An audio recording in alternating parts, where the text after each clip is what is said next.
السلام علیکم، میں ہوں محمد جنید اور میں لے کر آیا ہوں ایک اسپیشل ویڈیو سیریز سوانح۔ اس میں اسلام اور دنیا کی مقدس شخصیتوں کی سوانح یعنی بائیوگرافی بتائی جائے گی، جس میں ابتدائی زمانہ سے لے کر اب تک کی مقدس شخصیات کی سوانح بیان کرنے کی کوشش کروں گا۔ تو آج کے اس ویڈیو میں آپ جانیں گے دنیا کے پہلے انسان اور ہم سب کے باپ حضرت آدم علیہ السلام کے بارے میں۔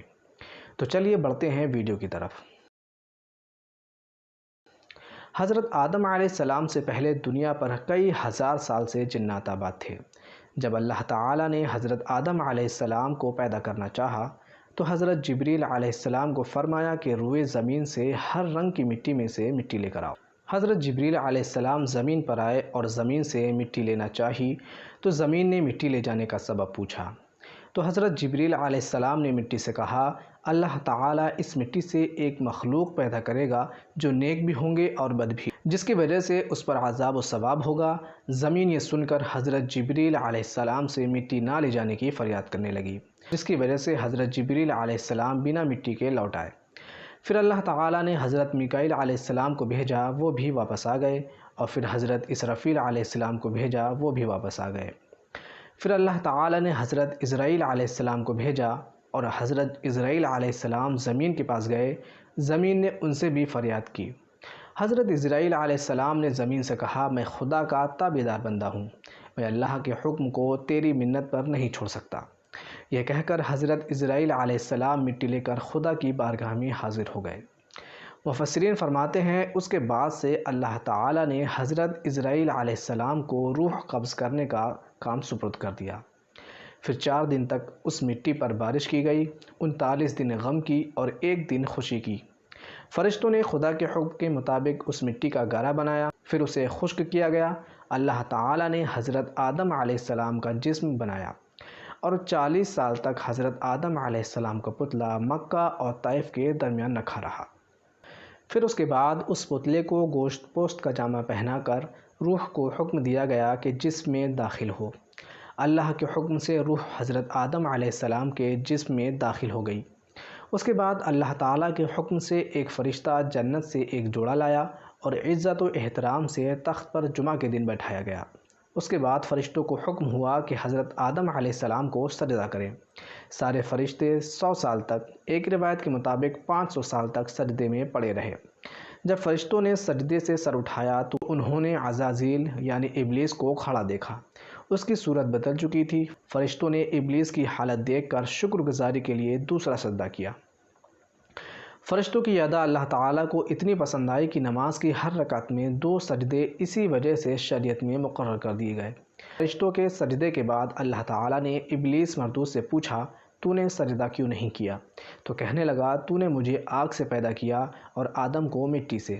آگ مٹی سے قوی ہے یعنی طاقتور ہے۔ اس کے انکار پر اللہ تعالیٰ نے اسے اپنی رحمت سے نا امید کر دیا، اس لیے اس کو ابلیس کہا جاتا ہے۔ پھر اللہ تعالیٰ نے حضرت آدم علیہ السلام کو انسان، جانور، زمین، سمندر اور پہاڑ اور ساری اشیاء کے نام سکھائے۔ اس کے بعد حضرت آدم علیہ السلام کو جنت میں داخل کیا گیا اور اللہ تعالیٰ نے حضرت آدم علیہ السلام کو حکم دیا کہ اس پیڑ کے قریب نہ جانا۔ وہ درخت گیہوں کا تھا جس کے کھانے کی ممانعت کی گئی تھی۔ جنت میں داخل ہونے کے بعد حضرت آدم علیہ السلام نے سب سے پہلے انگور یا انجیر کھایا۔ ایک روز حضرت آدم علیہ السلام سو رہے تھے کہ اللہ تعالیٰ نے ان کی بائیں پسلی سے حضرت حوا کو پیدا کیا۔ اس کے بعد اللہ تعالیٰ نے فرشتوں کی جماعت کے سامنے حضرت آدم علیہ السلام کا حضرت حوا سے نکاح کیا اور 11 بار حضور صلی اللہ تعالیٰ علیہ وسلم پر درود شریف پڑھنا مہر مقرر ہوا۔ دونوں حضرات کو جنت میں رہنے اور ہر قسم کی نعمتوں اور پھلوں کو کھانے کی اجازت دی گئی سوائے اس درخت کے۔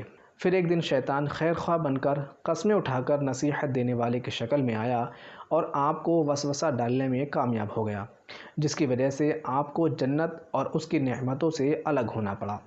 حضرت آدم علیہ السلام کا گیہوں کھانے کے بعد اللہ تعالیٰ نے دونوں کو جنت سے زمین پر اتار دیا۔ حضرت آدم علیہ السلام کو سرندیب اور حضرت حوا کو جدہ میں اتارا۔ حضرت آدم علیہ السلام کو اللہ تعالیٰ نے زمین میں کس جگہ اتارا، اس میں اختلاف ہے۔ بعض کہتے ہیں مکہ اور طائف کے درمیان اتارا، بعض ہندوستان میں، اور بعض کہتے ہیں حضرت آدم علیہ السلام کو صفا پر اور حضرت حوا کو مروا پر اتارا۔ جب حضرت آدم علیہ السلام جنت سے تشریف لائے تھے تو آپ نے اپنے جسم کو جنت کے پتوں سے چھپایا ہوا تھا۔ کچھ دنوں بعد جب وہ پتے خشک ہو گئے اور ہوا کے زور سے وہ اطراف زمین پر پھیل گئے، جس سے گرم مسالے اور تمام خوشبودار چیزیں انہی جنت کے پتوں سے پیدا ہوئیں۔ اور بعض مفسرین کا قول ہے کہ آپ جنت سے مختلف قسم کے بیج اور پھل اور حجر اسود اور وہ عصا جو حضرت موسیٰ علیہ السلام کے ہاتھ آیا اپنے ساتھ لے کر آئے تھے۔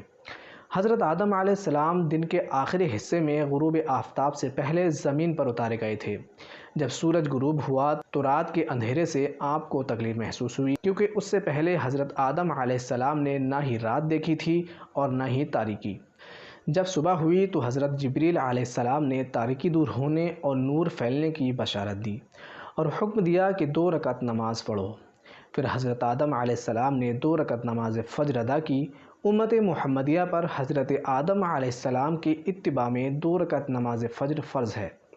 حضرت آدم علیہ السلام 100 سال تک اپنی توبہ کے غم میں روتے رہے اور بہت پریشان رہتے۔ ایسے میں انہیں یاد آیا کہ عرش پر انہوں نے لا الہ الا اللہ محمد الرسول اللہ لکھا دیکھا تھا، تو آپ نے حضور صلی اللہ تعالی علیہ وسلم کے واسطے سے دعا کی اور اللہ تعالی نے ان کی توبہ کو قبول فرما لیا۔ حضرت آدم علیہ السلام کی توبہ 10ویں محرم کو قبول ہوئی تھی۔ جنت سے نکلتے وقت دوسری نعمتوں کے ساتھ عربی زبان بھی آپ سے بھلا دی گئی تھی اور اس کی جگہ پر سریانی زبان آپ کی زبان پر جاری کر دی گئی تھی، مگر توبہ قبول ہونے کے بعد پھر عربی زبان آپ کو عطا کر دی گئی تھی۔ توبہ قبول ہونے کے بعد حضرت آدم علیہ السلام میدان عرفات میں آئے۔ اس وقت حضرت حوا جدہ میں تھیں۔ حضرت آدم علیہ السلام کو میدان عرفات میں آنے کے بعد حضرت حوا بھی وہیں پر آ گئیں۔ دونوں کی ملاقات میدان عرفات پر ہوئی۔ دونوں نے ایک دوسرے کو پہچانا، اس لیے اس میدان کو عرفات کہتے ہیں، یعنی پہچاننے کی جگہ۔ ملاقات کے بعد دونوں حضرات ایک ساتھ رہنے لگے اور دونوں کی اولاد پیدا ہونے لگی۔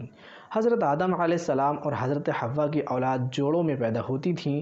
جس بھائی کے ساتھ بہن پیدا ہوتی تھی اس کی شادی دوسرے جوڑے سے کر دی جاتی تھی، یعنی ایک جوڑے کا نکاح دوسرے سے کر دیا جاتا تھا۔ حابیل کے قتل کے بعد اللہ تعالیٰ نے حضرت آدم علیہ السلام کو ایک صالح بیٹے کی صورت میں ایک نیک بدلہ عطا کیا، جس کا نام حضرت شیس رکھا گیا۔ حضرت آدم علیہ السلام نے اپنی وفات سے پہلے حضرت شیس علیہ السلام کو وصیت کی۔ پھر فرشتوں نے حضرت آدم علیہ السلام کی روح کو قبض کر لیا۔ فرشتے اپنے ساتھ کفن اور خوشبو لے کر آئے تھے۔ پھر فرشتوں نے انہیں غسل دیا، کفن پہنایا اور نماز جنازہ پڑھی۔ پھر قبر کھودی اور لحد میں دفن کیا۔ پھر فرشتوں نے حضرت آدم علیہ السلام کی اولاد سے کہا کہ یہ تکفین و تدفین کا طریقہ ہے، تم کو اسی پر عمل کرنا ہے۔ دوستو، اللہ تعالیٰ نے حضرت آدم علیہ السلام کی عمر 1000 سال رکھی تھی، لیکن حضرت آدم علیہ السلام نے 40 سال اپنی زندگی کے حضرت داؤد علیہ السلام کو ہبہ کر دیے تھے۔ جب آدم علیہ السلام کی عمر پوری ہو گئی تو ملک الموت ان کے پاس آئے، تو آدم علیہ السلام نے کہا میری عمر کے ابھی 40 سال باقی نہیں ہیں۔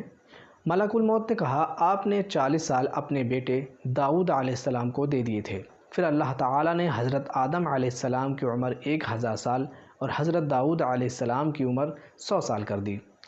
دوستو، تخلیق انسان اور حضرت آدم علیہ السلام کی پیدائش کا بیان بہت طویل ہے، جسے ایک ویڈیو میں بیان کرنا بہت دشوار ہے۔ میں نے اس ویڈیو میں حضرت آدم علیہ السلام کے قصے کو بہت مختصر انداز میں بیان کیا ہے۔